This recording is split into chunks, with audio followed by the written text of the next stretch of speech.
наверху вот этой пирамиды находится верхушка, ну раньше это было 22 иерофанта, культное мировое правительство.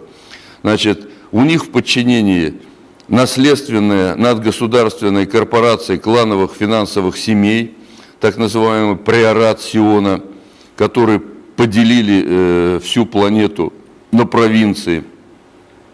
Дальше под ними надгосударственное транснациональное единое руководство. Оно базируется на конференциях миллионеров. У них есть исполком, это так называемая система ВСО ЕАД век. Вообще вот те данные, которые представлены на этой схеме, они собраны из очень многочисленных источников, которых сейчас в нашей стране очень много. Это и по масонским ложам, по различным тайным организациям и так далее. В том числе публикации за советский период. И даже я смотрел один фильм для служебного пользования спецслужб, где вот это все описывалось, то есть как это функционирует. Внизу у этой пирамиды расположены, значит, вот все эти организации, Организация Объединенных Наций, транснациональные банки, партии, союзы, организации, масонские ложи, сионистские организации.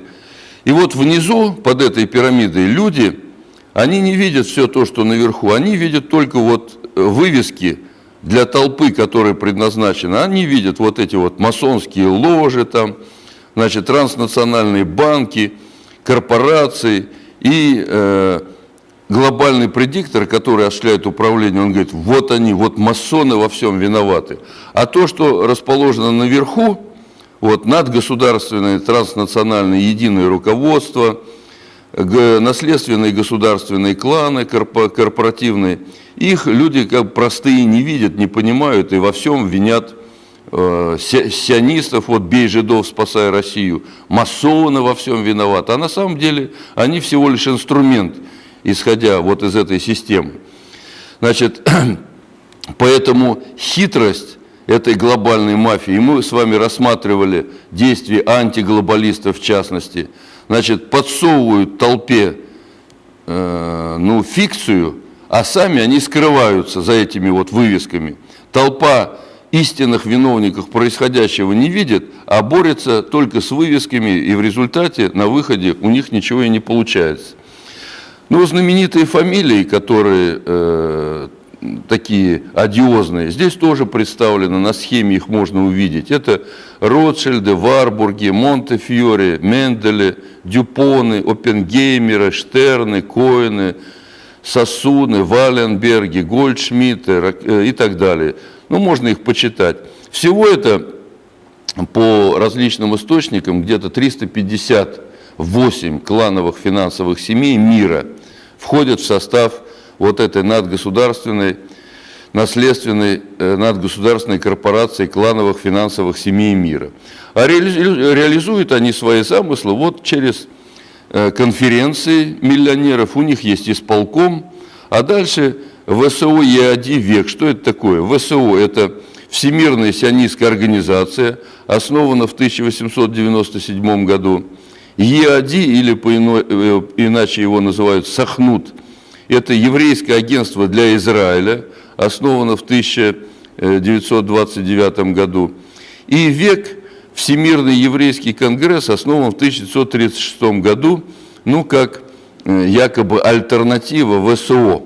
А на самом деле все это единое, под единым руководством, только разные названия, и в принципе через еврейство реализуется управление вот общественными процессами.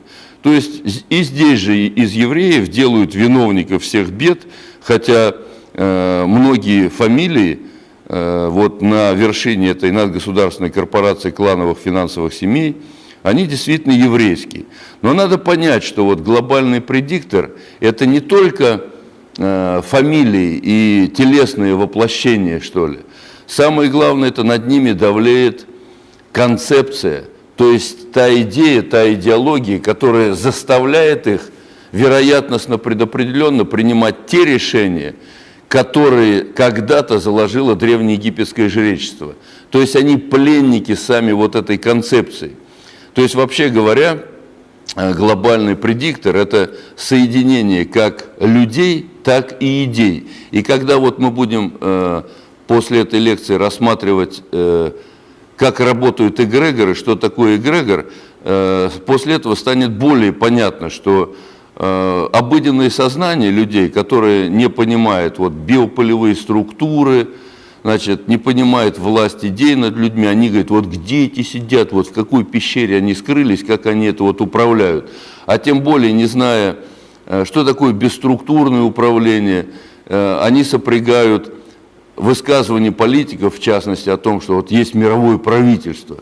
И это не значит, что это мировое правительство где-то сидит, и они распределили обязанность, там, министр финансов планеты Земля, министр там, обороны, министр промышленности. Нет, они управляют бесструктурным способом, руководствуясь и идеями, которые когда-то сформировало древнеегипетское жречество. И когда возникает какая-то ситуация, вот все эти люди, десятки и вот 300 семей, они принимают решения, как принимали их предки. То есть знания это передаются до того. А когда возникает какая-то ситуация, они ставят задачи ученым, ученые, более того, они отслеживают все тенденции, которые происходят вот, в общественной жизни, и приспосабливают новые веяния, в том числе и в ученом мире, под свои интересы.